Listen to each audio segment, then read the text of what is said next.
Hi friends, இன்றைக்கி என்னென்னு பார்த்தீங்கன்னா ஒரு சிம்பிளான ரெசிபி வீடியோ சொல்ல மாட்டேன், கொஞ்சம் டேஸ்டியான ரெசிபி வீடியோன்னு சொல்லுவேன். சரிங்களா? என்னென்னு பார்த்தீங்கன்னா எல்லாருக்குமே ரொம்ப பிடிச்சமான ஒரு சிக்கன் பிரியாணி தான் நான் பண்ண போகிறேன்.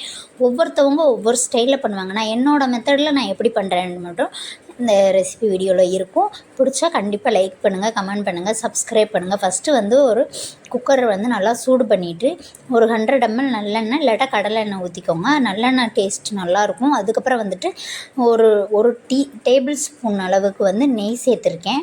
அதுக்கப்புறம் எல்லாமே நெய் எண்ணெய் காஞ்சி வந்ததுக்கப்புறமா அந்த ஹோல் ஸ்பைசஸ் எல்லாம் சேர்த்து நல்லா பொரிஞ்சு வந்ததுக்கப்புறமா ஒரு மீடியம் சைஸ் ஆனியன் வந்து வெட்டி போட்டிருக்கேன். சரியான இலவாக்கில் நம்ம சொல்லுவாங்க நிறையவே பிரியாணி அப்படின்னு சொன்னாவே வந்துட்டு கோல்டன் ப்ரௌன் ஆகணும் அப்படின்னு.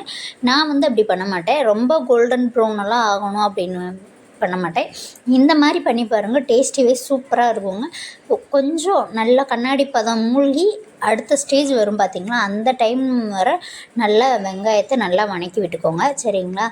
அதுக்கப்புறம் வந்துட்டு இதுக்கு முக்கியமான ஒரு பேஸ்ட் வந்து ரெடி பண்ணி வச்சுருக்கேன். என்னென்னு பார்த்தீங்கன்னா கண்டிப்பாக ட்ரை பண்ணி பாருங்கள், ரொம்ப டேஸ்ட்டாக இருக்கும். நான் வந்து பண்ணதுக்கப்புறம் இந்த மாதிரி பண்ணுவேன், ரொம்ப டேஸ்ட்டாக இருக்கும். நீங்கள் கண்டிப்பாக பண்ணி பாருங்கள். என்ன அப்படின்னா இஞ்சி, பூண்டு, சின்ன வெங்காயம், கொஞ்சம் ஜீரகம், மிளகு, அவ்வளோதாங்க. இது எல்லாத்தையும் வந்து இடித்து வச்சுக்கோங்க. அதை வந்து நம்ம சேர்த்துக்குறோம். அதுக்கப்புறம் நான் காரத்துக்காக 2 பச்சை மிளகா சேர்த்துருக்கேன். சரிங்களா?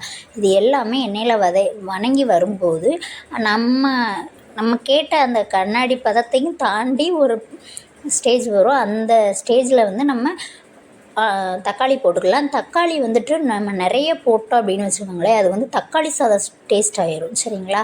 அப்போ நம்ம வந்து தக்காளி கொஞ்சம் கம்மியாக தான் எடுத்துக்கணும்.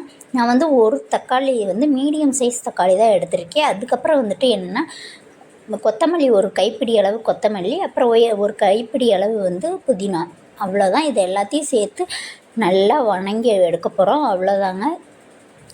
ரொம்ப விரும்பி பண்ணோம் அப்படின்னு சொல்லி பார்த்தீங்க, விரும்பி பண்ணோன்னா இது ரொம்ப சிம்பிள் தான். பட் புதுசாக பண்ணுறவங்களுக்கு கொஞ்சம் கஷ்டம் தான். அதுக்கப்புறம் வந்து மசாலாலாம் ரொம்ப முக்கியம். என்னென்னு பார்த்தீங்கன்னா ஃபஸ்ட்டு வந்து பிரியாணி மசாலா ஒரு டேபிள் ஸ்பூன் எடுத்திருக்கேன். அதுக்கப்புறம் 1 டீஸ்பூன் வந்து மல்லித்தூள் எடுத்திருக்கேன். அதுக்கப்புறம் 1/4 டீஸ்பூன் அளவுக்கு வந்துட்டு மஞ்சள் தூள், அப்புறம் 1/4 டீஸ்பூன் அளவுக்கு வந்து மிளகாய் தூள் எடுத்திருக்கேன். சரிங்களா? நீங்கள் என்ன மிளகாய் தூள் பதிலாக காஷ்மீர் மிளகாய் தூள் இருந்தாலும் போட்டுக்கலாம். அதுக்கப்புறம் மசாலாலாம் எண்ணெயில் வறுபட்டதுக்கப்புறமா நான் வந்து கேர்டு சேர்த்துருக்கேன். எனக்கு வந்து 1 டேபிள் ஸ்பூன் சேர்த்துருக்கேன். சரிங்களா? என்னோடய அளவுக்கு ஏற்ற மாதிரி தான் நான் எல்லாமே சேர்த்துருக்கேன். என்னோடய அளவு அப்படின்னு சொன்னால் 1 டம்ளர் அளவு தான் நான் வந்து இன்றைக்கி பிரியாணி பண்ண போகிறேன். 1 டம்ளர் அப்படின்னு சொன்னால் 1/4 கிலோ, அவ்வளோ அளவு தான்.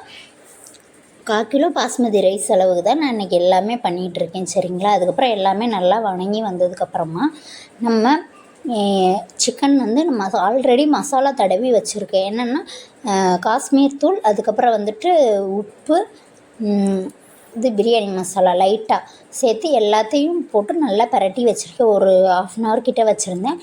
அதையும் சேர்த்துக்குருவோம். அவ்வளோதாங்க. என்னடா 2 பீஸ் மட்டும் போட்டு பண்ணுறேன்னு பார்க்காதீங்க. நாங்கள் 2 பேர் தான் இது நான்வெஜ் வந்து சாப்பிட்ற மாதிரி. தம்பி வந்து குட்டி பையனா, அதனால் அவன் லெக் பீஸ் எல்லாம் எடுத்து சாப்பிட்ற அளவுக்கு இன்னும் வளரலை. அதனால தான் 2 பீஸ் போட்டிருக்கேன். இதுவே எங்களுக்கு போதுமான அளவு தான். அதுக்கப்புறமா கொஞ்சம் உப்பு சேர்த்துக்கிறேன். சரிங்களா? தேவையான அளவு உப்பு சேர்த்துக்கிறேன். இது எல்லாத்தையுமே கொஞ்சம் நல்லா ஒரு 2 மினிட்ஸ்லேருந்து ஒரு 5 மினிட்ஸ் வரை கொஞ்சம் வேக வைக்கணும். ஏன்னா பாஸ்மதி ரைஸ் வந்து நான் ஒரு 25 மினிட்ஸ் வந்து நல்லா ஊற வச்சு எடுத்துருக்கேன். அப்படின்னும்போது அது சீக்கிரமே குக் ஆகிடும். சரிங்களா? அப்போ சிக்கன் வந்து கொஞ்சம் ரஃப்பாக இருக்க மாதிரி இருக்கும். அதனால் நான் வந்துட்டு என்ன பண்ணேன், ஒரு 5 மினிட்ஸ் கிட்ட குக்கர்லேயே வேக வச்சேன். விசில் எதுவும் போடாமல் சும்மா நார்மலாக தான் வச்சுருந்தேன். அதுக்கப்புறம் வந்துட்டு நம்ம கழுவி ஊற வச்சுருந்த பாஸ்மதி ரைஸ் வந்து சேர்த்துக்கலாம். சரிங்களா? சேர்த்துட்டு நான் ஃபஸ்ட்டு வந்து என்ன அப்படின்னா வந்து நம்ம சிக்கன் வேகிறதுக்கு 1 டம்ளர் அளவு தண்ணி சேர்த்தாச்சு. அதுக்கப்புறம் அரிசி சேர்த்துட்டு 1 டம்ளர் தண்ணி சேர்த்தாச்சு. 1:2 தான் பாஸ்மதி ரைஸ்க்கு. சரிங்களா? நான் ஃபஸ்ட்டு 1 டம்ளர் சேர்த்துட்டு அதுக்கப்புறம் 1 டம்ளர், மொத்தம் 2 டம்ளர் தான் சேர்த்துருக்கேன். அதுக்கப்புறம் நல்லா இந்த அளவுக்கு வந்ததுக்கப்புறமா கொதித்து அரிசி வந்ததுக்கப்புறமா ஒரு 1/2 ஸ்டேஜ் ஆயிரும் அரிசி வந்து. அந்த டைமில் நம்ம 1/2 லெமன் மட்டும் பிழிஞ்சு விட்டுட்டு அதுக்கப்புறம் வந்து குக்கரை வந்து க்ளோஸ் பண்ணிடணும். அவ்வளோதான், விசில் போட்டுடணும். ஒரு 2 விசில் விட்டு 2 to 3 விசில் விடலாம். சரிங்களா? அது சூப்பராக வெந்துடும். இந்த மாதிரி உதிரி உதிரியாக ரொம்ப அழகாக வந்துடும். ரெசிபி உண்மையிலே சூப்பராக இருக்கும். அதுக்கு நான் கேரண்டி. கண்டிப்பாக ட்ரை பண்ணி பாருங்கள். மறக்காமல் வீடியோவை சப்ஸ்கிரைப் பண்ணுங்கள், ஷேர் பண்ணுங்கள். தேங்க்யூ.